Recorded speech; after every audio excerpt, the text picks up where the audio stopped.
عليكم حبايبي الحلوين. النهاردة هنحاول نعمل سمنة من دهن اللحمة، ودي السمنة اللي اتعودنا عليها من أيام ما كنا صغيرين. يعني أنا أم كبيرة شوية. ما كناش نعرف زمان.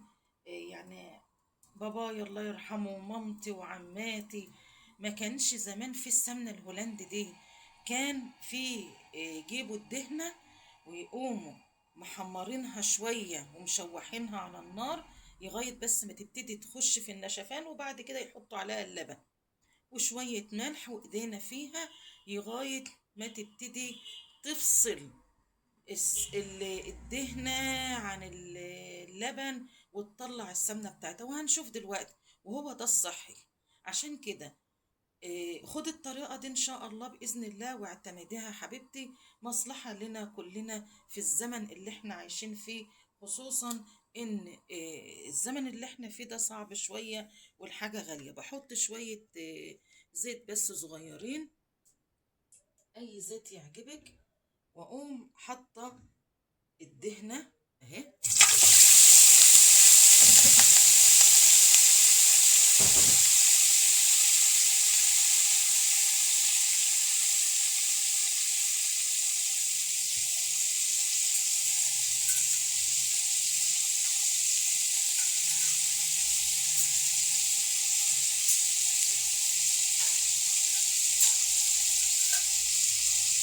طبعا بنفضل كأنك بتشوحي لحمة، هنقلبها كده اهو.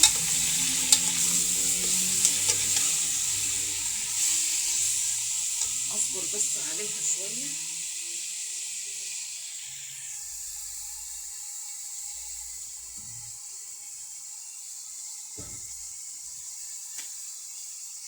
اولا الدهن دي تجيبها منين؟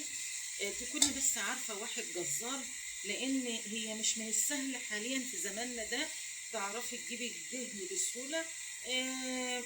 هاتي 3 كيلو 2 كيلو زي ما يتوفر لك. بس تكوني عارفة الجزار عشان يقدر تاخدي منه اللي انت عايزاه، او الكيلو حسب الكيلوات اللي انت عايزاها. دلوقتي الجزارين للأسف بيبيعوا الدهن للمحلات بتاعة اللحوم علشان يتعمل منها حواوشة ويتعمل منها سجق ويتعمل منها منتجات اللحوم اللي انت عارفاها. والمصانع ذات نفسهم بياخدوا من الجزارين الدهون دي، يعني الدهون دي لها قيمة دلوقتي. طيب انت مش عارفة تجيبي الدهن من عند اي جزار، او انت في منطقة غريبة وانت بتجيبي اللحمة من ان لاخر على حسب متطلباتك، قولوا حط لي حتة دهنة هيحطها لك، جمعيها. يعني الدهن اللي انت شايفاه ده متجمع بقاله سنة بصراحة. كل شوية مثلا لما اجيب حاجة حط لي حتة دهنة. خلي بالك ان يوم الذبيح بالذات انا في محافظتي الذبيح بتاعي بيبقى يوم الاربع، فطبعا بتوع المحلات بيروحوا للجزارين الكبار ويرتبوا معاهم وياخدوا الدهن بدري بدري. فطبعا انا بقولها لك دلوقتي حاليا مش من السهل ان انت تقدري تتحصلي على الدهن من الجزار اذا كنت انت عارفاه ومرتبه معاه. تمام. انا دلوقتي حطيت شويه زيت وحطيت الدهن اهو انا عايزاها بس تتشوح، ضروري تنشف بس كده كأنك بتشوحي لحمة. الخطوة دي مهمة جدا. طيب خلي بالك نقطة، هتجيبي الدهنة بتقطعيها قطع على قد ما انت تقدري. انا عامة سايباها ضخمة شوية، لان زمان كنت بضحك على ولادي واطلع السمنة منها، والحاجات اللي تتبقى دي بحطها في المحشي، بحطها في الطبخ بتاعي، ما كانوش ياخدوا بالهم.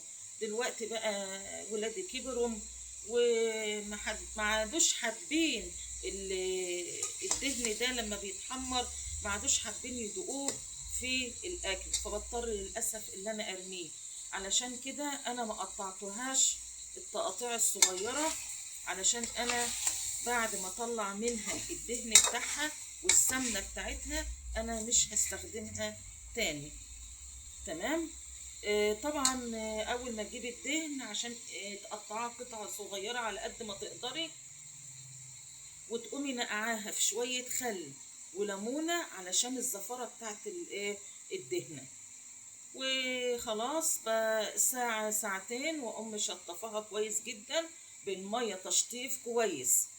وبعد كده دي الطريقه اللي انا بقولك عليها، بس تخشي بس في التحمير شويه صغيرين، وهوريكي بعد كده نعمل ايه. حبايبي الحلوين، انا شوحتها اهو، شايفين؟ بصوا معايا اهو، خليتها بس تكرمش كده مع بعضها. الخطوه دي مهمه جدا. خلاص، بعد كده اجيب كيلو لبن، كيلو لبن اهو، بسم الله الرحمن الرحيم، واقوم حطاها اهو. عايزه تزودي فوق الكيلو لبن ماشي. اقلبها كده اهو،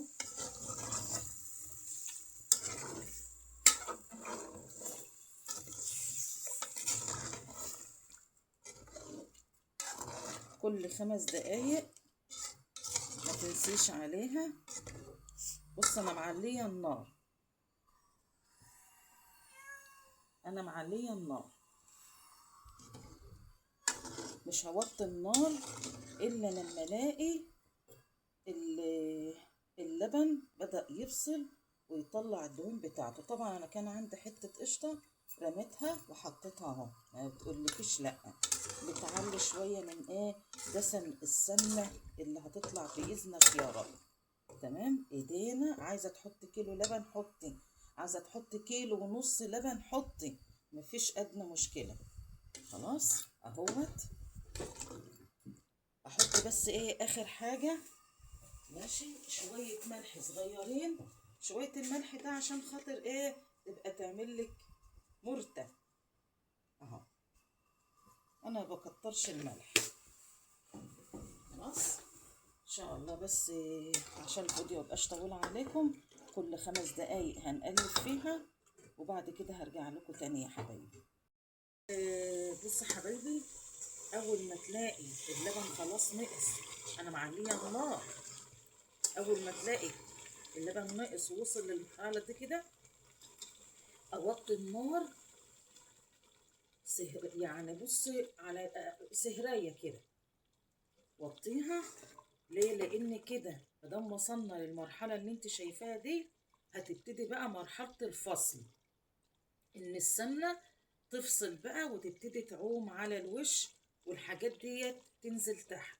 عشان كده انا وطيت خالص اهو، وطبعا كل 5 دقايق ايدي فيها. ماشي حبيبي.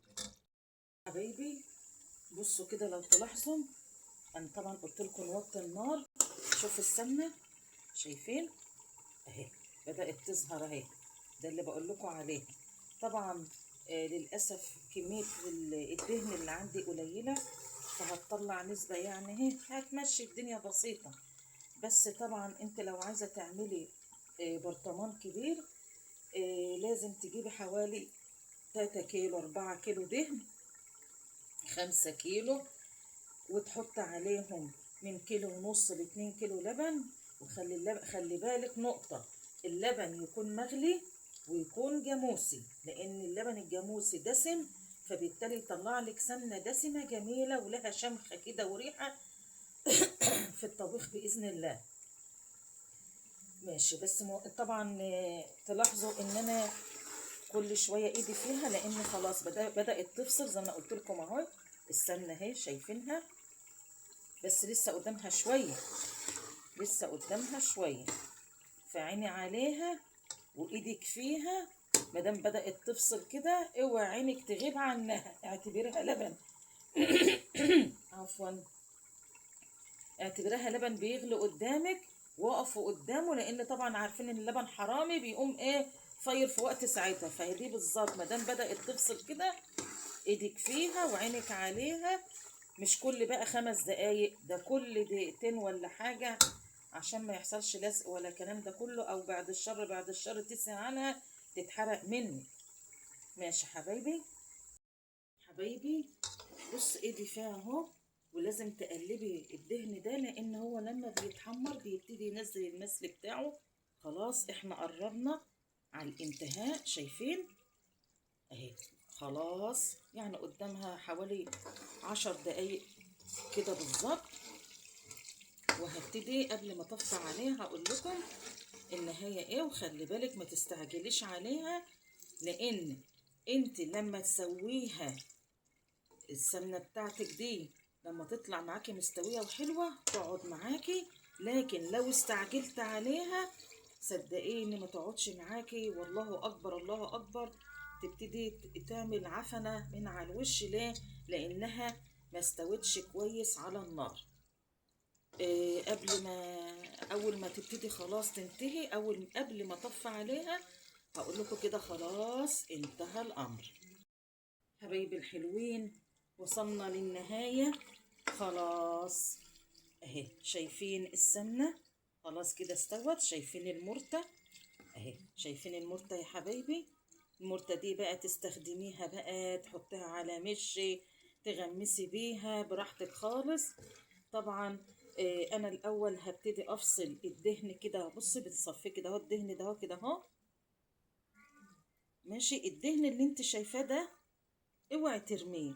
لو عندك ولادك او ماما او بابا بيحبوا الدهن ده بتحطيه على المحشي في التسبيكة بتاعته وفي التحمير.